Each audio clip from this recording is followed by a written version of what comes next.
Hi, I'm Alix Paultre, and I'm here at the Things Conference in Amsterdam, and I'm here with Jaap Groot from Ignion, and we're going to talk about the Internet of Things. How's it going, Jaap?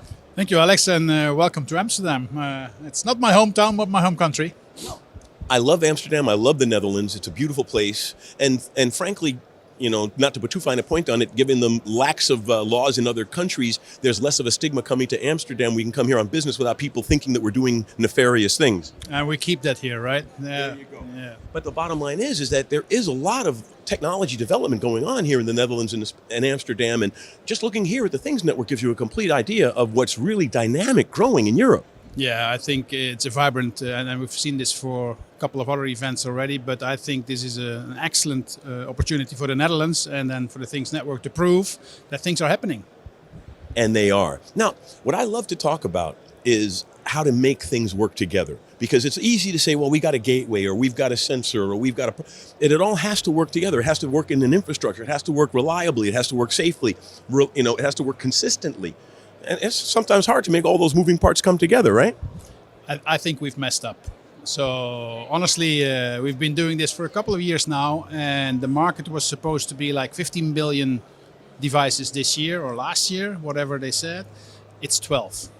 So we've missed out. And that's, let's say, up to us. I mean, we got to make this ecosystem work. And for me, there's only one way out, is basically put more abstraction in, make it more easy, make it more simple, make it like Lego.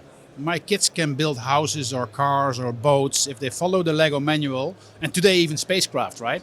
But at the end of the day, we got to make it more simple. And that's why I'm here, to help people to understand how to make it simple. Now, are you simplifying it on the hardware side, software side, or both? I think it needs to happen on all sides. Where we are focused from Ignion is on the antenna side, so a very specific domain. We are like a tire to a race car. People don't select the tires, they select the car. So at the end of the day, we can just make sure that the antenna functions well, and that we do just on the hardwares for LoRa or for any other design that is required wireless connectivity. Well, but if you think about it, the tire is critical to a car. If that thing blows out in a turn, there's no car. Well, let's take it from a designer perspective, right? The designer typically, when he starts designing an IoT device, he picks a radio.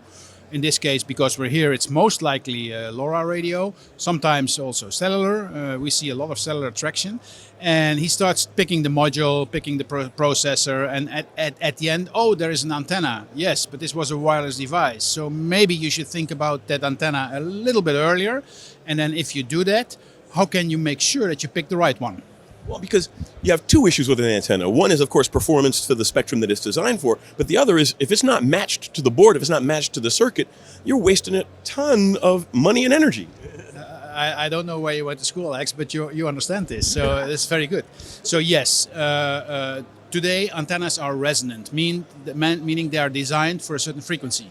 That's nice, but as a result, because you have many frequencies, cellular has, I think, 27 bands.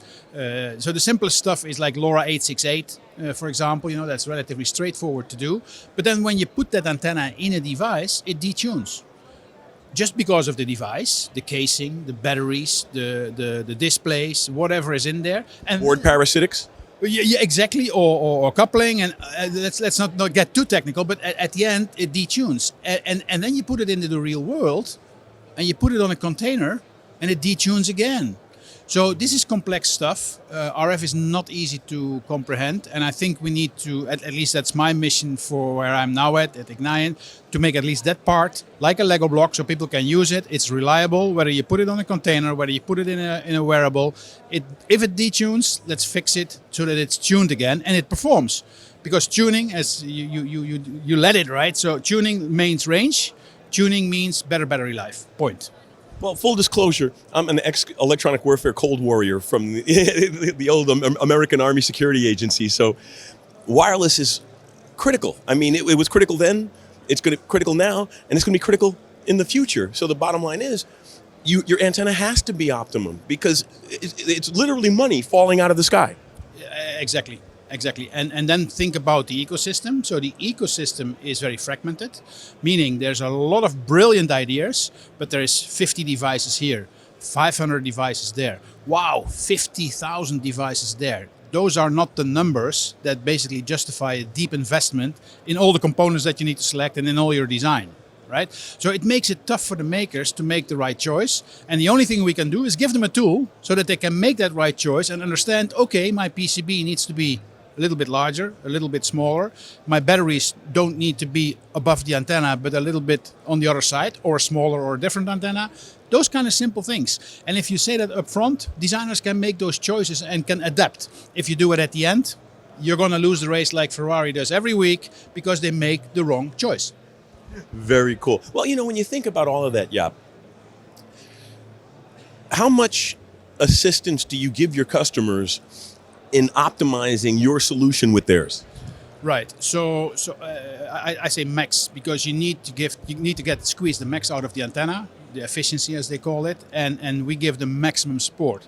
But it doesn't mean that we give that in a human interaction. We give it in a cloud. We call that the antenna intelligence cloud. You dump your design in there, you ask what bands, you tell us the constraints, and we'll give you the design back. All free of charge, just to know what's going on for your design.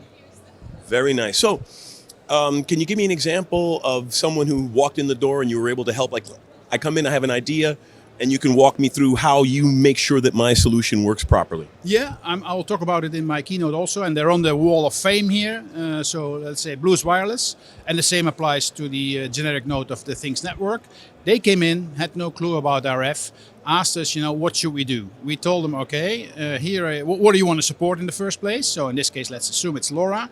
Okay, here's an optimal antenna. 868 is not too complex, so it's a relatively straightforward design. And by the way, Orkan, if you put your batteries in your generic node like here, your performance is going to be 30% efficiency. If you put your batteries like here, it's going to be 50% efficiency. So you make your choice, which made him reposition the batteries. So there are simple things, and we take them all along through the anechoic chamber at the end to measure. But we know now, because of having done thousands of designs, that if we do it in the cloud in the first place, we are 95% accurate compared to what the end device is going to be capable of doing. Very cool.